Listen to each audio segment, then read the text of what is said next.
anything we can possibly eat can be fermented. People ferment milk, people ferment meat, people ferment fish, people ferment grains, people ferment beans, people ferment fruits. I mean, anything we can eat can be fermented in some way.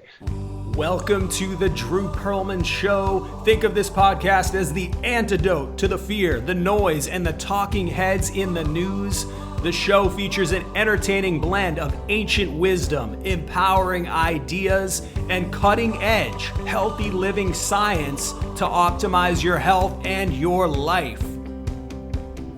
Let's dive in and get started. Today's guest on the show is Sandor Katz. Sandor, winner of a James Beard Award and New York Times best-selling author, who Michael Pollan calls the Johnny Appleseed of fermentation, is a self-described fermentation revivalist. He is perhaps best known simply as Sandor Kraut, which describes his joyful and demystifying approach to making and eating fermented foods, the health benefits of which have helped launch a nutrition-based food revolution.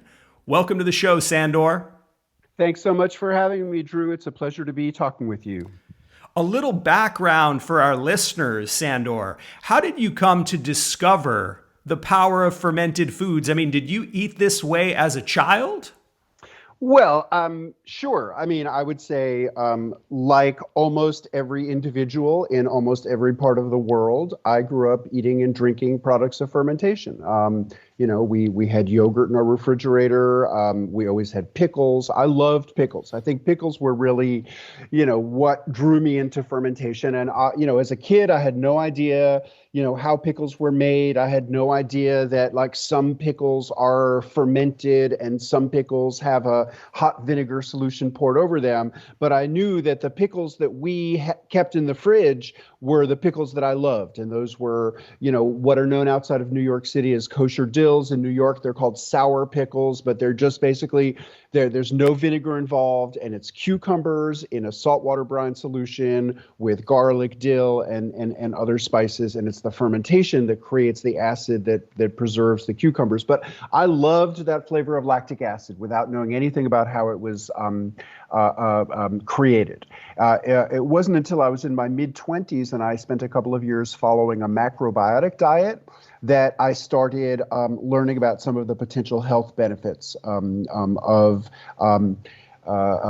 pickles, sauerkraut, yogurt, and other lactic acid fermented foods. And in macrobiotics, they talk about it in terms of digestive benefit. And I started noticing that these pickles that I'd been eating my entire life, whenever I would eat them, I would feel the salivary glands under my tongue squirting out saliva. And I began to associate these foods in a very tangible way with getting my digestive juices flowing. I also started learning a little bit about probiotics and some of the benefits of that. But I still wasn't making pickles or sauerkraut by myself. And really what gave me the impetus to start learning about how to do it is when I was 30 years old, I moved from my hometown of New York City to rural Tennessee. And among the changes that came with that is I started keeping a garden. And, the first year I was gardening, I was such a naive city kid that it had never occurred to me that in the garden, all of the cabbage would be ready at about the same time and all the radishes would be ready at about the same time.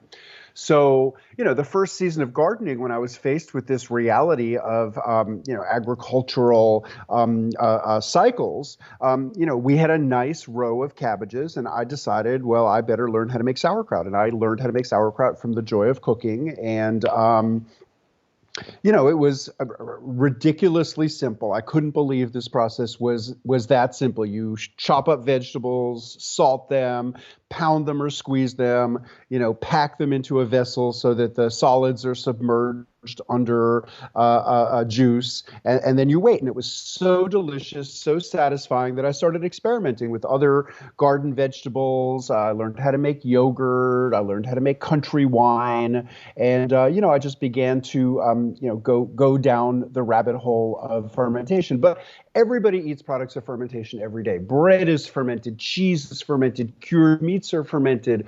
All of the condiments that we love to put on our food involve fermentation. So fermentation is just integral to every culinary tradition in the world, pretty much. That's awesome. Sandor, how has fermented foods and consuming it all these years, how would you say it's impacted your health? Well, I mean, that's a really hard question for me to answer because, as I said, I grew up eating fermented foods. So, there was not a moment when I just began eating fermented foods. There was a moment when I began making them for myself. There was maybe a moment when I started, eating them, more self-consciously as a health practice. But I was eating them all around, all along. So I don't really feel like there was a dramatic moment, and I could say my health shifted as a result of this.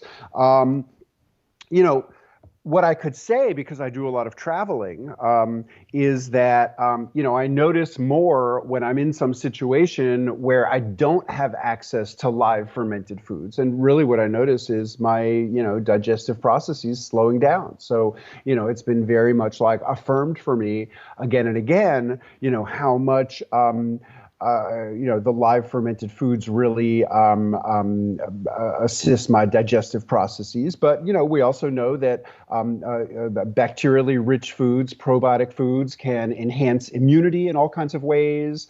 There's been new research into the ways in which gut bacteria play a role in regulating brain chemistry. And so, there's some evidence that, eating bacteria-rich foods actually can, have implications for our brain chemistry and how we think and how we feel. As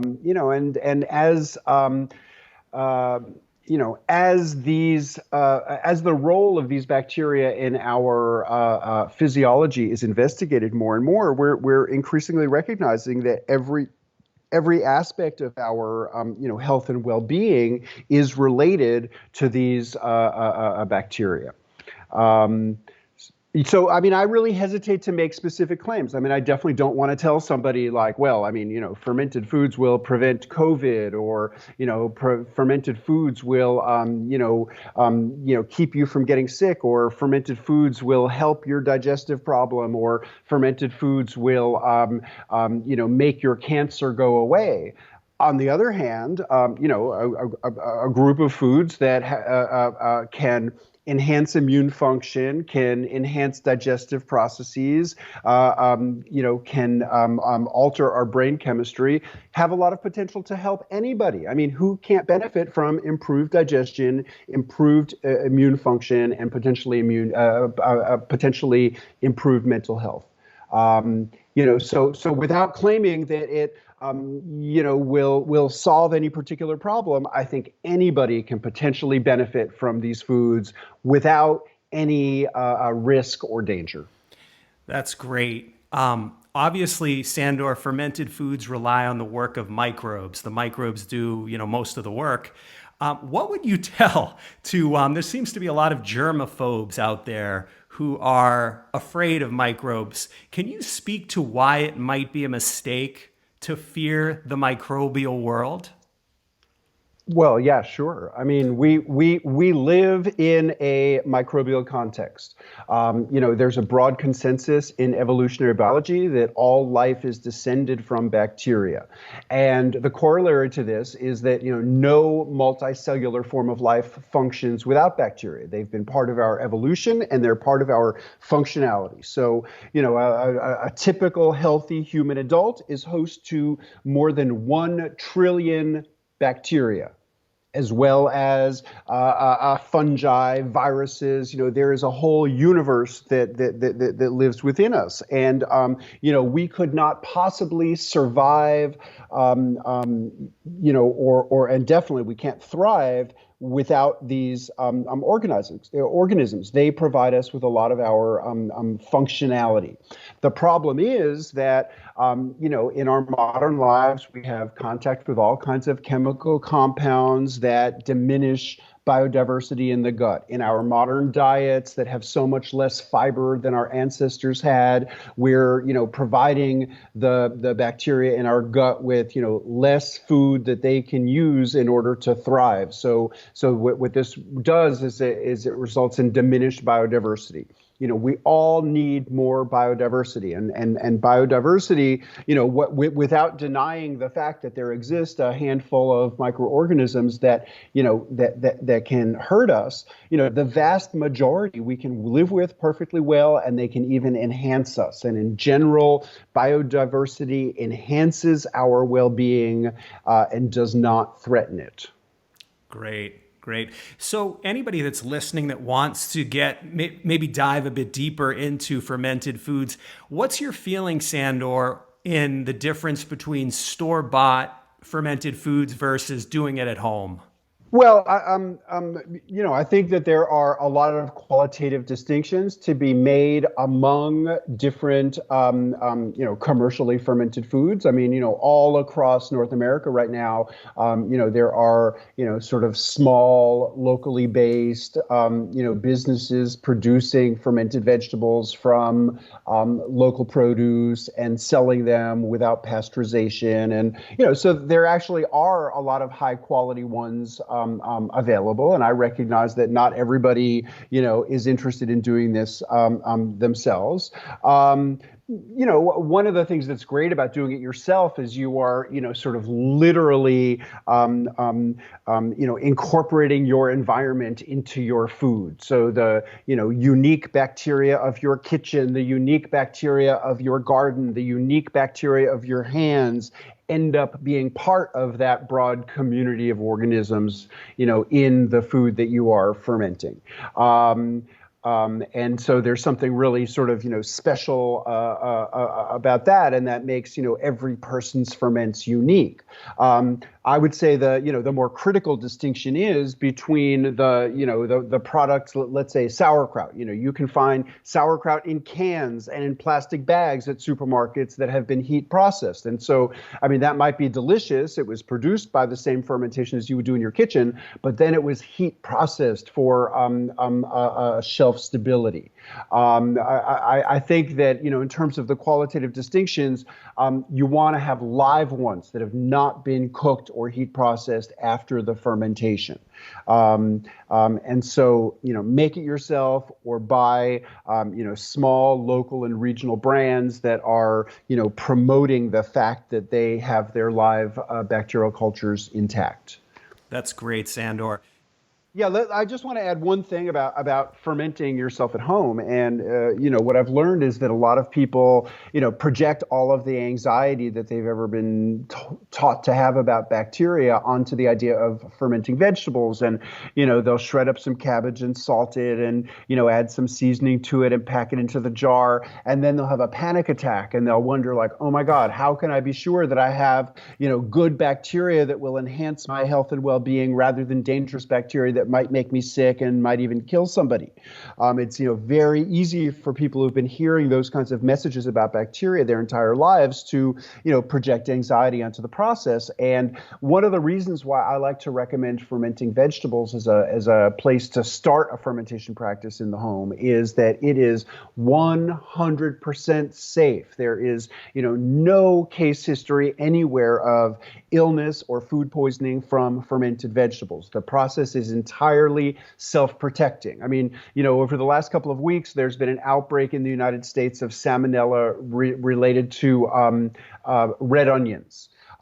If you happen to take some red onions that have been exposed to salmonella and you shred them up and salt them and, pack them in a jar sauerkraut style, either alone or, with some cabbage, the lactic acid bacteria will always dominate over the random pathogen that the vegetable's been exposed to, and then once the lactic acid bacteria start to build up and produce their byproduct lactic acid, that acid will kill the salmonella. And it's very convenient and elegant for us that the organisms that we worry about, the organisms that are associated with illness and food poisoning, cannot tolerate acidity. And this is one of the reasons why lactic acid fermentation is such an effective strategy for safety. And so, statistically speaking, fermented vegetables are much, much safer than raw vegetables because the process, destroys anything that could be threatening to us.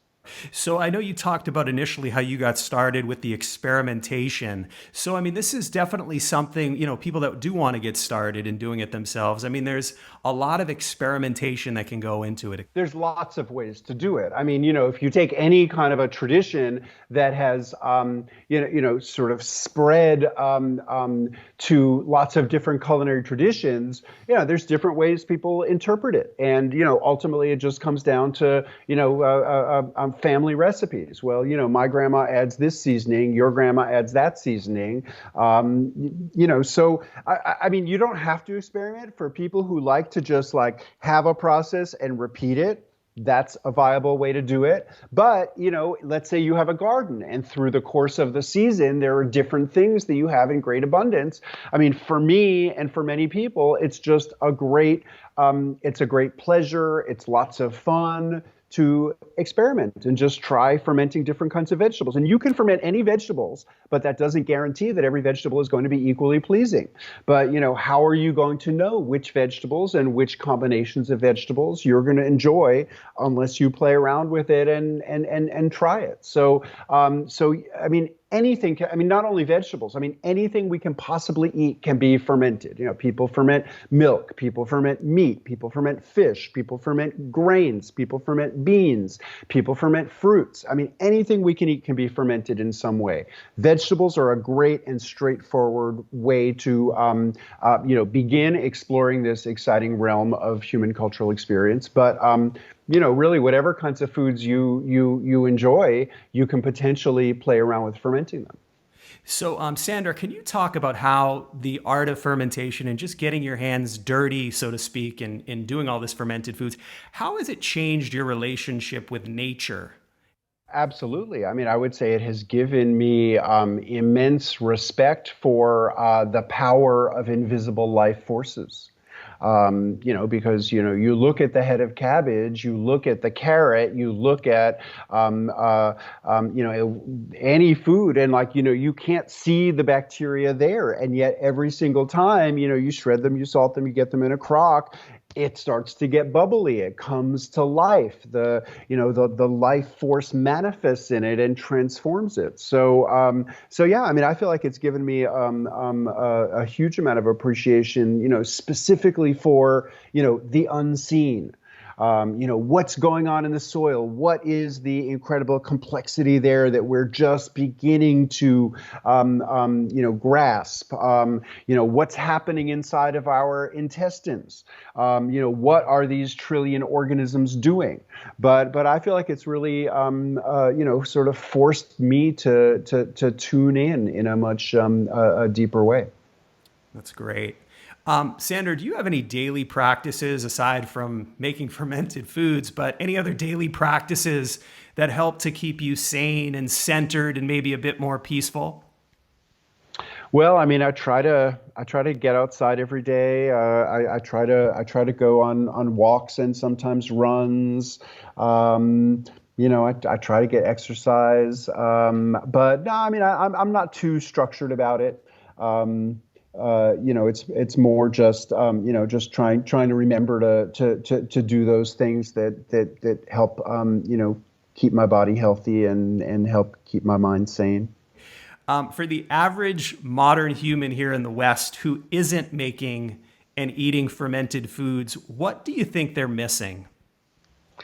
Well, I would just take issue with that idea. I really do think almost everybody's eating fermented foods every day. They might not be seeking out live probiotic ones, but coffee is fermented, bread is fermented, cheese is fermented, cured meats are fermented, chocolate is fermented, vanilla is fermented. Just like a vast range of the everyday foods that people eat, whether it's in the standard American diet or anywhere else in the world, involve fermentation. But I would say that, really seeking out, live ferments. Bread is never a live ferment. If you want to eat raw sourdough dough, I mean, that's teeming with bacteria, but I mean, who wants to eat raw dough?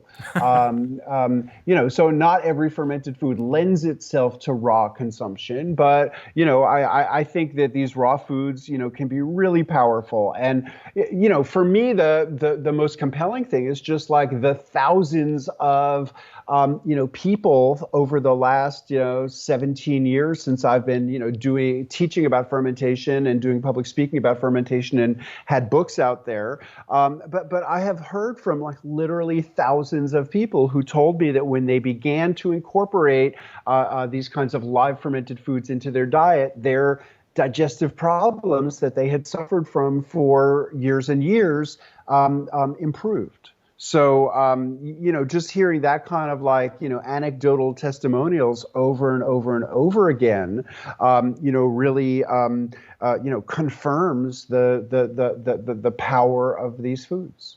Wonderful, Sandor. Two final questions for me here. For anyone listening to the show right now who's feeling a little powerless and hopeless about their life and their future, what would be one thing, if you had to just recommend one thing, that they could maybe do today to begin to take their life in a new direction? Well, I mean, I just think self-care is so powerful, and having things that you do for yourself to make yourself feel better. And for me, that like a lot of that is about food. I mean, it's also about like getting outside, being in nature, taking walks, moving my body. But I mean, and it's not exclusively fermented foods, but I have a lot of ideas about what kinds of foods make me feel better, what kinds of foods tend to make me feel worse. And I think that, it's just really powerful to, have ideas about, what you can eat, what kind of tea you can make, taking a hot bath, whatever it is that you can do for yourself that tends to make you feel better. It doesn't always solve the whole problem, but it's just so powerful to have things that you can do for yourself. And I don't believe that there are one size fits all prescriptions. I mean, I think that people are very different, but I think that I mean everybody, if you think about your experience, you can realize things that that you can do for yourself that will make you feel better. Well said, Sandor. If you had the opportunity, this is my final question, if you had the opportunity to travel back in time, say 40 years, what words of wisdom might your current self share with your younger self? Don't worry.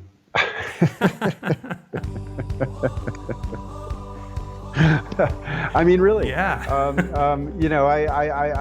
I think, thinking back to my 18-year-old self, I felt like I was under a lot of pressure, and I mean, my 58-year-old self would like tell my 18-year-old self, like, take it a little bit more lightly. Don't worry so much. Don't take on all that stress. Beautiful.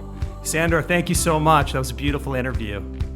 Great. Well, thank you. It's a pleasure speaking with you, Drew. Okay, be well. Take care. Bye-bye. Bye-bye. Thank you for listening to the Drew Pearlman Show. I hope you enjoyed today's episode.